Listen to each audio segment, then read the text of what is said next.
Hi learner, this is Pratima Sharma. आज हम start school शुरू करने वाले हैं। सीए फाउंडेशन स्टडी मटेरियल है, चैप्टर 14 है, statistical description of the data. सो चलिए स्टार्ट करते हैं हम अपनी क्लास। ओके, सो स्टार्ट की थोड़ी हिस्ट्री से जानेंगे कि चैप्टर को स्टार्ट करूंगी मैं। ओके, सो स्टैट्स होता क्या है, स्टैटिस्टिक वर्ड का ओरिजिन क्या है, कहाँ से ये टर्म आया हुआ है। अलग अलग कंट्रीज में अलग अलग वर्ड का ओरिजिन है, ऐसा माना जाता है। जैसे लैटिन वर्ड से निकला है, लैटिन वर्ड एक स्टैटस वर्ड से निकला हुआ है, स्टैटिस्टिक। कुछ अदर स्कॉलर्स का मानना है कि ये ओरिजिन है इटालियन वर्ड स्टैटिस्टा से, और जर्मन के अकॉर्डिंग ये स्पेलिंग होती थी, बाद में इसको चेंज करके स्टैटिस्टिक बना दिया गया। फ्रेंच के अकॉर्डिंग ये है, और अलग अलग कंट्रीज में अलग अलग वर्ड्स के ओरिजिन माने जाते हैं स्टैटिस्टिक की। ओके, सो अगर हम इंडियन की बात करें तो कौटिल्य थे, तो हम बेसिकली विष्णुगुप्ता थे, जिनको चाणक्य के नाम से हम जानते हैं। उन्होंने अपनी बुक अर्थशास्त्र नाम की उनकी बुक थी, उनमें स्टैटिस्टिक को डिफाइन किया था, स्टैटिस्टिक जैसा कुछ। ओके, सो आगे इस स्टडी मटेरियल के अकॉर्डिंग इस डेफिनेशन क्या है स्टैटिस्टिक की, सो आगे हम देखते हैं। अब स्टैटिस्टिक को आप डिफाइन कर सकते हो सिंगुलर सेंस में भी और प्लूरल सेंस में भी। सिंगुलर सेंस में और प्लूरल सेंस दोनों सेंस में किया जा सकता है। अब सिंगुलर, अगर मैं प्लूरल सेंस की बात करूं तो आपके पास दो टाइप की डेटा होती है, जैसे qualitative data and the quantitative data. अब qualitative data and quantitative data होती क्या है? क्वालिटेटिव डेटा वो डेटा होती है जिसे आप नंबर में क्वांटिफाई नहीं कर सकते, और क्वांटिटेटिव डेटा वो डेटा होती है जिसे आप नंबर में क्वांटिफाई कर सकते हो। फॉर एग्जाम्पल, मैं किसी की ब्यूटीनेस की बात करूं तो मैं इसे क्या नंबर में क्वांटिफाई कर सकती हूँ? नहीं, कि कौन कितना ब्यूटी है, एक ब्यूटी है, दो ब्यूटी है, no, I can not define it. Okay, so qualitative data वो डेटा होती है जिसे आप नंबर में क्वांटिफाई नहीं कर सकते, और क्वांटिटेटिव डेटा जैसे मैं बता सकती हूँ वो किसी का वेट कितना है, 1 kg है, 2 kg है, कितना लीटर, मीटर, जो आप बेसिक यूनिट में आप जिसे आप मेजर कर सकते हो। बेसिकली जो मेजर कर सकते हो वो क्वांटिटेटिव है, और ये अनमेजरेबल होती है। इस क्वालिटेटिव को आप कैसे मेजर करते हो? क्वालिटेटिव मेजर होती है on the basis of its attribute. Attribute क्या है उस चीज का? एट्रीब्यूट क्या होता है? एट्रीब्यूट बताता है कि क्वालिटेटिव डेटा की कैरेक्टरिस्टिक क्या है। ओके, और ये एक और मैं मेजर डिफरेंस आपको मैं यहाँ एक चार्ट के थ्रू समझाती हूँ। देखो यहाँ पे। सो ये देखो, क्वालिटेटिव डेटा वो डेटा होती है जो आप एट्रीब्यूट की बेसिस पे मेजर करते हो। ओके, और क्वांटिटेटिव डेटा जिसे आपने नॉर्मली न्यूमेरिकल फॉर्म में एक्सप्रेस कर लिया। अब क्वांटिटेटिव डेटा एक्सप्लेनेटरी होती है, क्वालिटेटिव डेटा कंक्लूसिव होती है। थोड़ा ये टेक्निकल टर्म होता है। अब एक और एग्जांपल आपने देखा होगा, क्वालिटेटिव डेटा का बेस्ट एग्जांपल है जैसे फेयर एंड लवली की ऐड आती है, उसमें दिखाते हैं कि एक वीक में 1% इतना गोरा हो गया, दूसरे वीक में इतना गोरा हो गया, तीसरे वीक में इतना गोरा हो गया। मतलब आप क्या कर रहे हो, आप उसकी ब्यूटीनेस को कैसे मेजर कर रहे हो, उसको आपने नंबर दे दिया, रैंकिंग कर दी 1 2 3 4 5। तो ये एक टाइप का रैंकिंग वाला हो गया, रैंकिंग डेटा, यानी ये ऑर्डिनल टाइप हो गया। ये कार्डिनल हो गया, ये ऑर्डिनल हो गया, और ये कार्डिनल हो गया। ओके, ये हमेशा क्वालिटेटिव डेटा हमेशा सब्जेक्टिव होता है और ये ऑब्जेक्टिव होता है। इसकी अप्रोच क्या होती है? सब्जेक्टिव, और इसकी ऑब्जेक्टिव। ये नॉन स्ट्रक्चर होते हैं और ये वाला स्ट्रक्चर होता है। मतलब जैसे स्टैटिकल होता है, यहाँ पे लिखा हुआ था नॉन अनस्ट्रक्चर होते हैं, ये स्ट्रक्चर होते हैं। ये नॉन स्टैटिकल होते हैं, ये स्टैटिकल होते हैं, जिसमें आप इन डेप्थ स्टडी करते हो और इसमें आप लेवल ऑफ अकर्नेंस चेक करते हो। तो ये मेजर डिफरेंस हो गए qualitative data and the quantitative data. आगे हम अपने उस पे आते हैं। सो डेफिनेशन में यही दे रखा है कि आप प्लूरल सेंस में आप उसको क्वालिटेटिव डेटा और क्वांटिटेटिव डेटा में स्टडी करते हो। सिंगुलर सेंस में तो नॉर्मली आप उसको कलेक्ट करते हो, एनालाइज करते हो, प्रेजेंट करते हो। एप्लीकेशन ऑफ स्टैटिस्टिक की बात करूं तो स्टैटिस्टिक का एप्लीकेशन हर जगह है। ठीक है, इकोनॉमिक के फील्ड में है, मैनेजमेंट के फील्ड में है, कॉमर्स के फील्ड में, इंडस्ट्री के फील्ड में, तो हर जगह है। से नॉर्मल सी बातें हैं। आगे अगर मैं लिमिटेशन की बात करूं तो लिमिटेशन क्या होती है स्टैटिस्टिक की? तो सबसे बड़ी लिमिटेशन ये है, पहली लिमिटेशन यहाँ पे दे रखा है कि स्टैटिस्टिक क्या होती है, डील करता है एग्रीगेट फैक्ट के साथ। स्टैटिस्टिक डील करता है एग्रीगेट के साथ, इंडिविजुअल का कोई सिग्निफिकेंस है नहीं। स्टैटिस्टिक का कंसर्न होता है क्वांटिटेटिव डेटा के साथ। अगर आप क्वालिटेटिव डेटा के साथ स्टडी करना चाहते हो तो क्वालिटेटिव डेटा को पहले आपको क्वांटिटेटिव डेटा में बनाना पड़ेगा, ठीक है। अब जैसे क्वालिटेटिव डेटा, एक और एग्जांपल हूं, मैं किसी की इंटेलिजेंसी चेक करना चाहती हूँ, तो कोई कितना इंटेलिजेंट है तो मैंने उसको कैसे जज किया, उसके मार्क्स के बेसिस पे, तो मैंने उसकी मार्क्स को रैंकिंग दे दी, तो ये अब मैं रैंकिंग को स्टडी कर सकती हूँ। तो ये इसकी दूसरी और बहुत बड़ी लिमिटेशन होती है। आपका डेटा, आपका फ्यूचर प्रोजेक्शन गलत हो सकता है अगर आपका डेटा इनएक्यूरेट है, अगर उसमें बायसनेस है, वो उसकी एक्यूरेसी सही नहीं है, तो वो हो सकता है, ठीक है। तो ये दूसरा। अब अगर लार्ज नंबर ऑफ डेटा है तो हमारा स्टैटिस्टिक इफेक्ट हो सकता है, जो डेटा है हम डेटा पर इफेक्ट हो सकता है। और हमेशा ध्यान में रखना होता है कि जो स्टैटिस्टिक है, वो डेटा जो भी लिया है आपने, वो सिस्टमैटिक वे से कलेक्टेड हो, कोई उसके अंदर बायसनेस ना हो। तो ये कुछ इसकी मेजर लिमिटेशन थी स्टैटिस्टिक की। ओके, नेक्स्ट अब यहाँ पे आती है आपके पास दो टाइप के आप डेटा कैसे कलेक्ट करते हो, या प्राइमरी वे से या सेकेंडरी वे से। ओके, तो प्राइमरी डेटा जो आप खुद जाके आपने डेटा को कलेक्ट किया है, और सेकेंडरी डेटा किसी और पर्सन, किसी एजेंसी के थ्रू कलेक्टेड है, तो आपने वहां से स्टडी ले लिया। ओके, तो ये आपके कहलाते हैं क्या, सेकेंडरी डेटा। अब मैं इसके सोर्स की बात करूं कि प्राइमरी डेटा कहाँ से मिलेगा मुझे। प्राइमरी डेटा के सोर्स क्या होते हैं, सबसे पहले जैसे ये सेकेंडरी डेटा का है। ओके, प्राइमरी डेटा के लिए आप किसी इंटरव्यू मेथड करा सकते हो। प्राइमरी डेटा कलेक्ट करने के लिए आपने इंटरव्यू मेथड अप्लाई किया, या मेल क्वेश्चनर कराया, ऑब्जर्वेशन किया, या क्वेश्चन फिल कराया आपने किसी को भेज करके। ओके, तो इंटरव्यू में आप वहां पे डायरेक्ट, एक तो इन्विजिलेटर होता है या इंटरव्यूअर होता है, और वहां पे इंटरव्यूई होती है, दैट इज रेस्पोंडेंट होता है, वो आपस में डायरेक्टली बात करके वहां से आप डेटा कलेक्ट करते हो। मेल क्वेश्चनर में आप बहुत सारे लार्ज नंबर ऑफ पीपल के तक पहुंचना चाहते हो, तब आप मेल क्वेश्चनर का इस्तेमाल करते हो। आपने बहुत सारे लोगों को एक साथ मेल भेजकर डेटा कलेक्ट करवाया। और यहाँ पे मेल क्वेश्चनर में दो टाइप के ज्यादातर क्वेश्चन पूछे जाते हैं, एक होता है क्लोज एंडेड और दूसरा होता है ओपन एंडेड। ओपन एंडेड तो नहीं होता, ओपन एंडेड, ठीक है। तो अब ओपन एंडेड ज्यादातर क्वेश्चन मेल क्वेश्चनर में होते नहीं है, ज्यादातर क्लोज एंडेड क्वेश्चन होते हैं। क्लोज एंडेड क्वेश्चन वो क्वेश्चन होते हैं जिसमें आप किसी का डायरेक्टली यस या नो के फॉर्म में आंसर लेते हो। जैसे कि अगर आपने किसी से क्वेश्चन पूछा कि आप क्या शादीशुदा हैं, आर यू मैरिड, तो उसका जवाब या तो यस में होगा या तो नो में होगा, तो ये आपके कहलाते हैं क्लोज एंडेड। ज्यादातर आपके मेल क्वेश्चनर में क्लोज एंडेड क्वेश्चन होते हैं। और ओपन एंडेड क्वेश्चन की बात करूं तो जैसे मैंने किसी से पूछा कि आपका क्या ओपिनियन है कि सोशल नेटवर्क का बच्चों पर क्या इम्पैक्ट पड़ रहा है, तो उसके जवाब बहुत सारे मुझे मिल सकते हैं, तो वो कहलाते हैं आपके open ended question. Observation method में आप एक टाइम पीरियड के बाद आप लगातार उस चीज को ऑब्जर्व करते हो, ठीक है।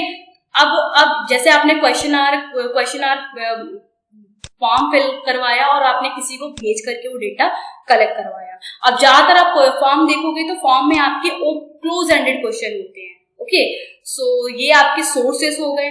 अब यहाँ पे इंटरव्यू मेथड को भी 3 कैटेगरीज में डिवाइड किया हुआ है, पर्सनल, इनडायरेक्ट और टेलीफोनिक। पर्सनल में वहां पे इंटरव्यूअर होता है, इंटरव्यूई होती है और आपस में क्वेश्चन आंसर्स किए जाते हैं। इनडायरेक्ट मतलब उस पर्टिकुलर कोई इवेंट से रिलेटेड कोई एसोसिएटेड पर्सन है, उससे आपने डेटा कलेक्ट कराया, तो वो इनडायरेक्ट इंटरव्यू मेथड में आता है। मतलब वो पर्सन डायरेक्टली उसमें इन्वॉल्व नहीं था, पर वहां से वो कुछ ना कुछ वो एसोसिएटेड था। टेलीफोनिक में जैसे आपने टेलीफोनिक फोन पे आपने इंटरव्यू कंडक्ट कराया, तो ये आपका टेलीफोनिक हो जाता है। तो आगे हम बढ़े। सोर्स ऑफ सेकेंडरी डेटा का सोर्स क्या है, जो आप किसी अदर एजेंसीज ने ले रखा, मतलब डेटा कलेक्ट कर रखा है। जैसे इंटरनेशनल सोर्स में WHO की वेबसाइट से ले लिया, ILO की वेबसाइट से ले लिया, आपने IMF की वेबसाइट से ले लिया, तो ये कहलाती है आपकी सेकेंडरी सोर्स है, जो इंटरनेशनल सोर्सेज की एग्जाम्पल दे रखा है।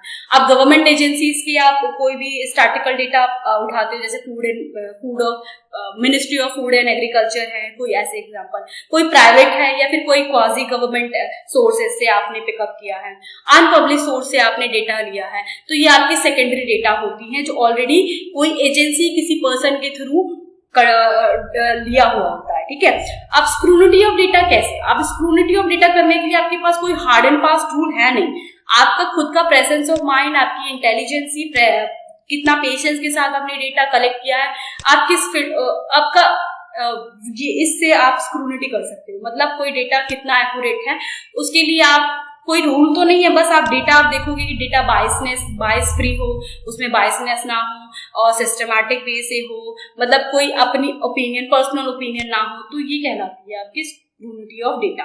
ओके, सो नेक्स्ट क्लास में हम डिस्कस करेंगे और भी सारी बातें। आज के लिए इतना ही। Thank you so much for the watching session. Hi learner, this is Pratima Sharma. हम सीए फाउंडेशन स्टडी मटेरियल को स्टडी कर रहे हैं। ये चैप्टर नंबर 14 है। स्टैटिस्टिक की स्टार्ट यहीं से है। तो हमने पहला चैप्टर डिस्कस किया है, उसके अंदर हमने क्या क्या डिस्कस किया कि स्टैटिस्टिक होती क्या है, टाइप्स ऑफ स्टैटिस्टिक, स्टैटिस्टिक की डेफिनेशन क्या है, लिमिटेशन क्या है, हिस्ट्री क्या है, सोर्स ऑफ डेटा कौन कौन से होते हैं जिसमें primary data, secondary data, qualitative data, quantitative data, ये हम सब डिस्कस कर चुके हैं पार्ट 1 में। और ये आपका पार्ट 2 है जहां हमें पार्ट 2 से स्टार्ट करना है प्रेजेंटेशन ऑफ डेटा। अब प्रेजेंटेशन ऑफ डेटा का क्या मतलब है कि आपने डेटा को कैसे प्रेजेंट किया, उसका रिलेशन कैसे आपने पिक्टोरियल वे में रिप्रेजेंट किया। तो जब भी आप डेटा प्रेजेंट कर रहे हो तो कुछ बातें आपको ध्यान में रखनी होती है कि आपका डेटा जो भी हो वो नीट एंड क्लीन हो। डेटा कैसा होना चाहिए? नीट एंड क्लीन हो, प्रिसाइज हो, कंपैरिजन पॉसिबल हो आपस में, वेरिएबल जो भी आपने वेरिएबल डेटा दिया है उसमें कंपैरिजन पॉसिबल हो उसकी कैरेक्टरिस्टिक के बीच में, अननेसेसरी डिटेल्स को आपने हटा दिया हो, स्टैटिकल एनालिसिस उसके अंदर पॉसिबल हो। तो ये कुछ बातें जो आपको ध्यान में रखनी होती है जब आप डेटा को प्रेजेंट कर रहे हो। ठीक है, वही है कि आपकी हेडिंग हो, हेडिंग क्लियर होनी चाहिए, सेल्फ एक्सप्लेनेटरी हो डेटा आपका। ठीक, आगे हम बढ़ते हैं कुछ और टाइप। अब यहाँ पे देखो, डेटा को आप क्लासिफाई कर सकते हो as a chronological data, geographical data, qualitative data, quantitative data. Qualitative data और क्वांटिटेटिव डेटा के बारे में डिफरेंस मैंने आपको कल बता दिया था। क्वालिटेटिव डेटा को ही क्या कहते हैं? ऑर्डिनल डेटा कहते हैं। और उस ऑर्डिनल टर्म को किसने दिया है? ऑर्डिनल टर्म्स को दिया है ये हिग्स ने दिया है, हिग्स एंड एलन ने दिया है। ठीक है, और ये कार्डिनल डेटा के बारे में कौन बताता है? मार्शल नाम है जो आपने इकोनॉमिक्स में सुना होगा। ठीक है, तो आगे हम स्टार्ट करते हैं, आगे हम बढ़ते हैं, क्या क्या देखते हैं आज हमें क्या आगे बढ़ना है। ठीक है, सो अब mode of presentation of data क्या क्या हो सकता है कि डेटा को आप कैसे कैसे प्रेजेंट कर सकते हो। टेक्सचुअल वे में कर सकते हो, टैबुलेशन वे में कर सकते हो और डायग्राम के थ्रू कर सकते हो। उससे पहले मैं कुछ बातें बता दूं, जब आप स्टडी मटेरियल को स्टडी करोगे तो पॉइंट्स आपके माइंड में आएंगे। ठीक है, सो सबसे पहले ये आपको सैंपल एंड पॉपुलेशन में डिफरेंस क्लियर होनी चाहिए। सैंपल एंड पॉपुलेशन और सैंपल के बीच में डिफरेंस क्या होता है। ठीक है, सो पॉपुलेशन और सैंपल मैंने शायद आपको कल बताया। पॉपुलेशन वो चीजें होती है जो सेट ऑफ डेटा होता है। Population is a set of data, पूरे डेटा में से पूरा जो टोटल नंबर ऑफ डेटा होता है आपका पॉपुलेशन होता है, उसमें से आपने कुछ ड्रॉ किया तो वो कहलाता है आपका सैंपल है जिसके बारे में आप स्टडी करते हो। जैसे अगर मैं 100 घरों के बारे में स्टडी कर रही हूँ तो मेरा 100 मेरा पॉपुलेशन हो जाएगा और इसमें अगर मैं सिर्फ 5 सैंपल निकाल लूंगी, 5 ही रैंडमली निकाल लिया मैंने, तो मेरा सैंपल कहलाता है। ठीक है, यानी पॉपुलेशन कंप्लीट होता है, सैंपल उसका पार्ट होता है, ये आप इन शॉर्ट कह सकते हो। ओके, और एक टाइप की डेटा और आती है, एक होती है डिस्क्रीट डेटा और दूसरी होती है कॉन्टिन्यूअस डेटा। कॉन्टिन्यूअस डेटा जो सीक्वेंस में चलता रहता है। डिस्क्रीट डेटा जो कोई भी इंटीजर जो होल नंबर में आप उसे प्रेजेंट कर सकते हो, होल नंबर। ठीक है, वो आपके डिस्क्रीट डेटा होती हैं, जैसे एकदम क्वांटिफाई कर सकते हो आप, ठीक है। और कॉन्टिन्यूस डेटा वो डेटा होती है जिसके अंदर आप इंटरवल को भी इंक्लूड कर लेते हो और फ्रैक्शन वैल्यू को भी इंक्लूड कर लेते हो, तो वो कॉन्टिन्यूस बन जाती है। इसके बारे में और मैं आपको डिटेल में बताती हूँ। इसका कंपैरिजन चार्ट मैंने बनाया है, ओके। सो आप ये कंपैरिजन चार्ट देख सकते हो। डिस्क्रीट डेटा जो वैल्यू को क्लियर बताता है, ठीक है, और कॉन्टिन्यूस डेटा जो सीक्वेंस में चलता है, ठीक है। आगे ये क्या है, काउंटेबल होता है और ये मेजरेबल होता है। कंटिन्यूस डेटा मेजरेबल है और वो काउंटेबल है। इसकी सेपरेट वैल्यू होती है, ये इंटरवल में भी आ जाता है, ठीक है। अगर आप डिस्क्रीट डेटा को अगर आप ग्राफिकल रिप्रेजेंटेशन करना चाहते हो तो आप बार ग्राफ का यूज करोगे, कॉन्टिन्यूस डेटा के लिए हिस्टोग्राम का यूज करोगे।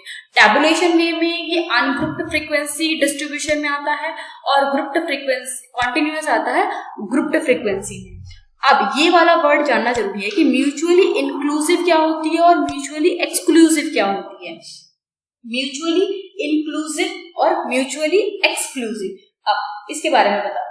जो आपकी जो म्यूचुअली एक्सक्लूसिव होती है ना, इसको कहते हैं ओवरलैपिंग, जो ओवरलैप करती है, ओवरलैपिंग भी कहते हैं इसको। जैसे मैंने डेटा लिखा 10 से लेके 20, ये मेरा इंटरवल है।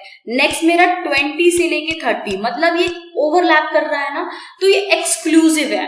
और म्यूचुअली इंक्लूसिव क्या होती है, जो नॉन ओवरलैप करता है, ये नॉन ओवरलैपिंग डेटा होती है।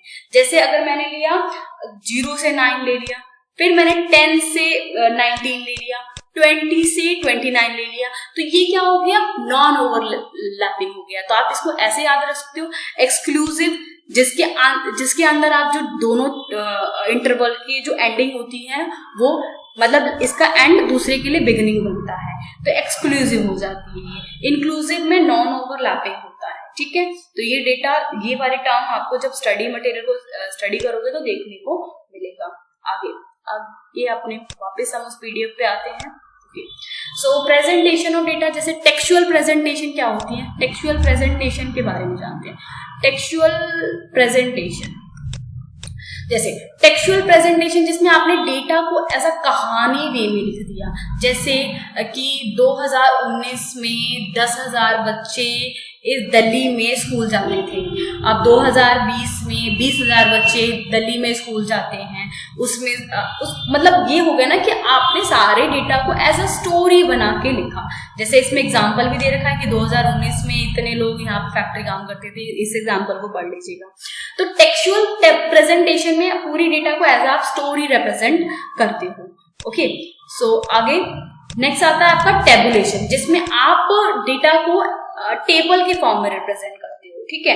अब टेबल के फॉर्म में रिप्रेजेंट करते टाइम आपको ध्यान में रखना होगा कि जो अभी आपने डेटा लिया है वो सेल्फ एक्सप्लेनेटरी हो, वो डेटा अपने आप में ही सेल्फ एक्सप्लेनेटरी बने।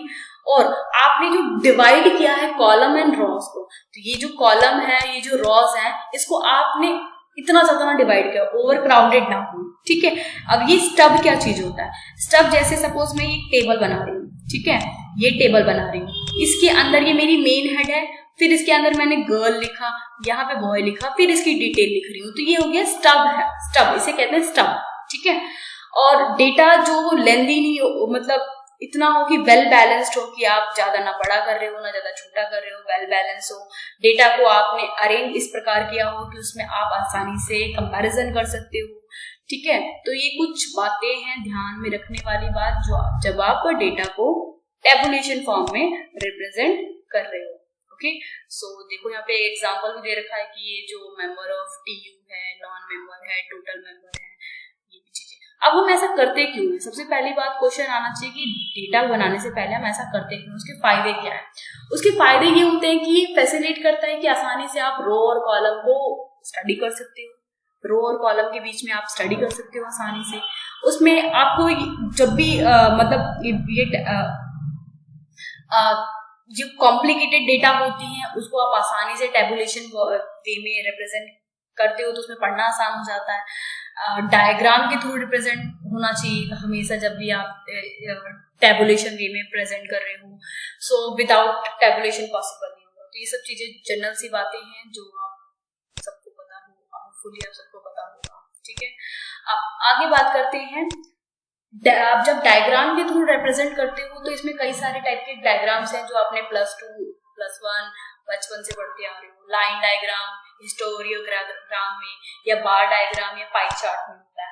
अब बार डायग्राम की बात करूं तो इसके अलग अपनी 2 क्लासिफिकेशन है।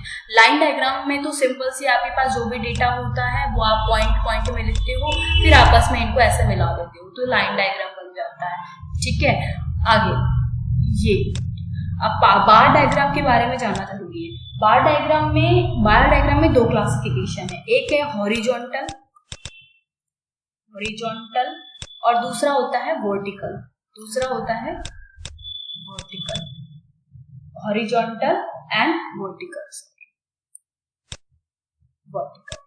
ठीक है, वर्टिकल और हॉरिजॉन्टल क्या होता है? हॉरिजॉन्टल को ही हम अब ध्यान में रखना, जब आप हॉरिजॉन्टल डेटा टेबल बना रहे हो तो आपने किस टाइप का डेटा उसमें होता है? इसमें आपकी डेटा होती है क्वालिटेटिव।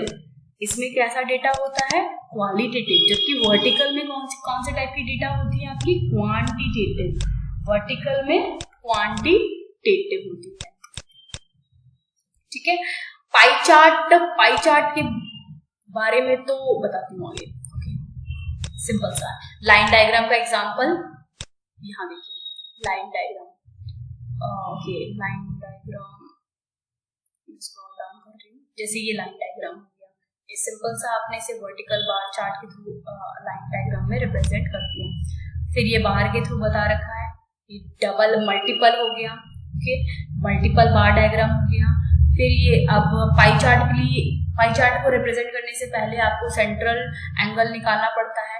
सेंट्रल एंगल आप कैसे निकाल सकते हो? जो भी आपके पास डेटा होती है उसका सम करते हैं, पहले हम सम करते हैं। फिर जैसे अगर मैं कस्टम का सेंट्रल एंगल निकालना चाहती हूँ तो 60 बाय जो भी इसका सम होगा, सम ऑफ द ऑल डेटा, फिर मल्टीप्लाई कर दूंगे 360 से। 360 क्यों मल्टीप्लाई करते हैं? क्योंकि आपको पता है पूरे सर्कल में 360 एंगल्स बनते हैं। ओके, नेक्स्ट, इसमें कुछ खास नहीं है, ये आपने पढ़ा हुआ है।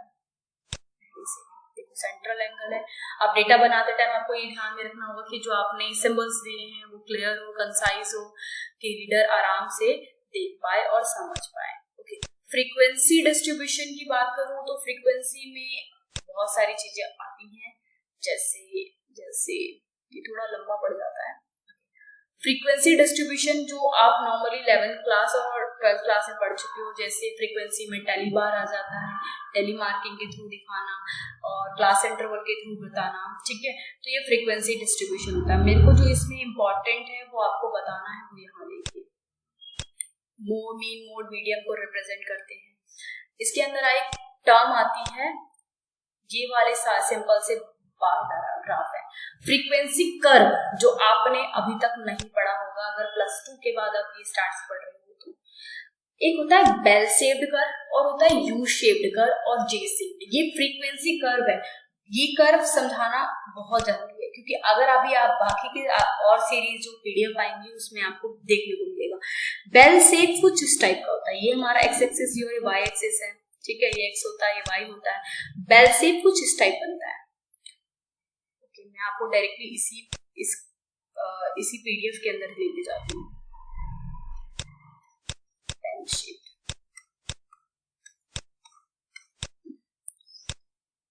ये है बेल शेप।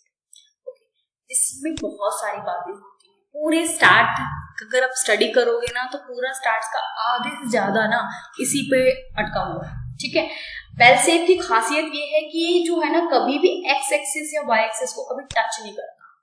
ठीक है, ये कभी टच नहीं करता। अगर आपका टच कर रहा है तो ये गलत होता है। इसे कहते हैं नॉर्मल डिस्ट्रीब्यूशन का।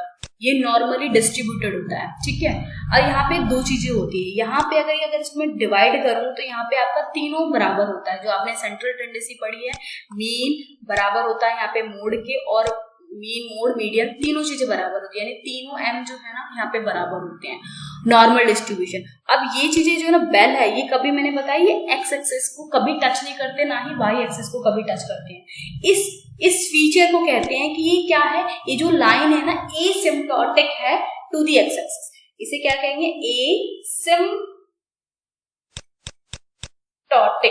To the X axis. ये क्या होती है, एसिम्प्टोटिक होती है, कभी भी ये आपस में एक्स को टच नहीं करती है। तो ये आगे अब जब इस क्वीनस और कुर्टोसिस पढ़ोगे तो उसमें आएगा कि ये पॉजिटिवली स्क्यूड कब होता है, नेगेटिवली स्क्यूड क्या होता है। अगर मैं पॉजिटिवली स्क्यूड की बात करूं तो आपका डेटा कैसे बनेगा, कुछ इस टाइप का बनेगा, यानी यहाँ पे जो है ना सारा क्वेश्चन इस टाइप में होगा, ठीक है। और नेगेटिवली स्क्यूड की बात करूं तो डेटा अगर ये एक्स और वाई है तो नेगेटिवली स्क्यूड में कुछ इस टाइप का बनेगा, ठीक है। तो जब आप स्क्यूनेस एंड कुर्टोसिस पढ़ोगे तो ये नॉर्मल डिस्ट्रीब्यूशन बहुत ज्यादा यूज होता है।